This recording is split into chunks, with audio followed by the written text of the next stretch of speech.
ambil kita main banyak-banyak game. Macam-macam adik.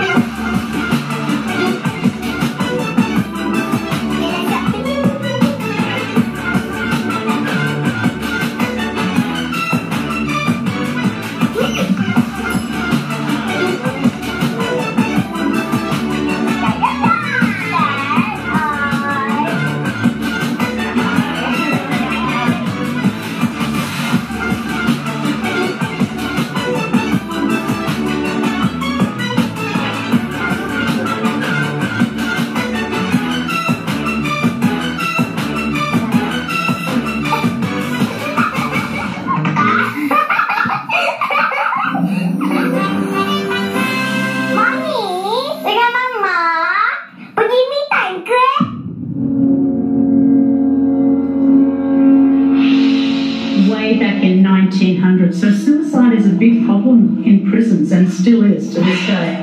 And you can see right up at the top landing here, a young man decided that he could not stand being in prison anymore. I could hear these voices saying, I'm going to jump.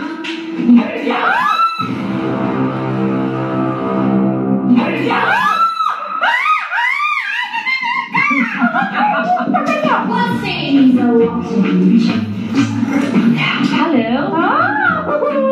Oh my God. Hi. Scaredy cats. You must be money because this is a training, huh? I'm not guilty, I think. I'll tell you how we run things here.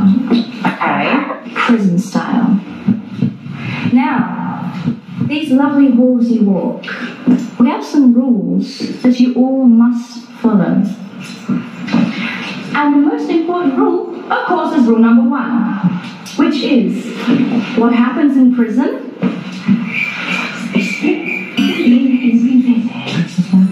Stays in prison. There you go. That's right. What happens? Orang ambil tu kan package, rupanya dia ada banyak package. Dah tak ada orang dah nak ambil package tu, kita yang last dia layan kita orang. Torchlight tour, torchlight package, torchlight dia bagi torchlight, maknanya dalam gelap kena jalan bawa torchlight satu seorang, semua dengan kru-kru tengok tempat sel tu, suluh bang. Alright, Dismissed. You passed the first round of prison officer training. thank God, thank you. Everybody up.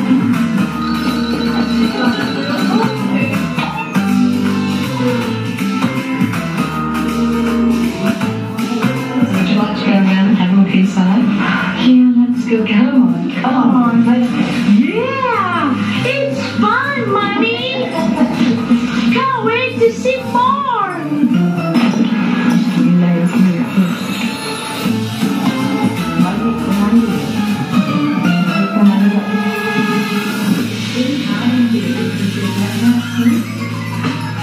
Once they shut Jared doors on. Hello. Oh, Yes. what's up? Yes, I'm fine. Hello. Tapi best seronok tau, adventure. Dengan baju cantik tu, dengan hujan, dengan apa, aku kena angkat kain dan macam kain pentas dengan gira makeup semampan. Pegawai tu bawa lah kita orang, lala dia tinggal ni aku keluar. Bleh. Oh, naik adrenaline kita orang. Best juga macam karakter jumpa orang macam ni, jumpa macam ni. Tapi semuanya masing-masing ada cerita masing-masing dalam sel tu. Orang kena pergi tau.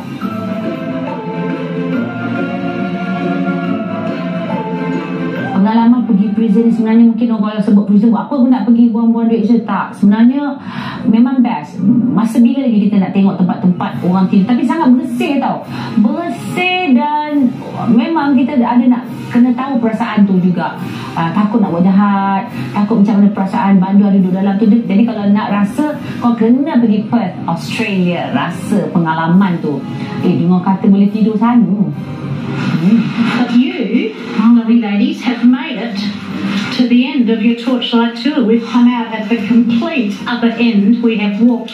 So I'm going to release you from prison tonight. But I'm going to make sure you get out of here safe and sound. Please. And you get to keep your torch from premental prison, Oh, okay? nice. A little souvenir for you. You ready? Thank you. get you out of here? Yeah, please. Okay. Thank you, Jenny. Okay. Don't leave me. Okay, just bring me to. Leave them alone. Lock the door. Kita dah betul, kita pun dah mengantuk, hilang mengantuk, sekejap mengantuk. Kalau nak rasa sendiri pengalaman, ada banyak package dia tahu di penjara ni. Tapi memang seronok. Orang kata new experience kan? Betul. Di Fremantle Prison. Jom tengok surprise apa lagi lepas ni. Nak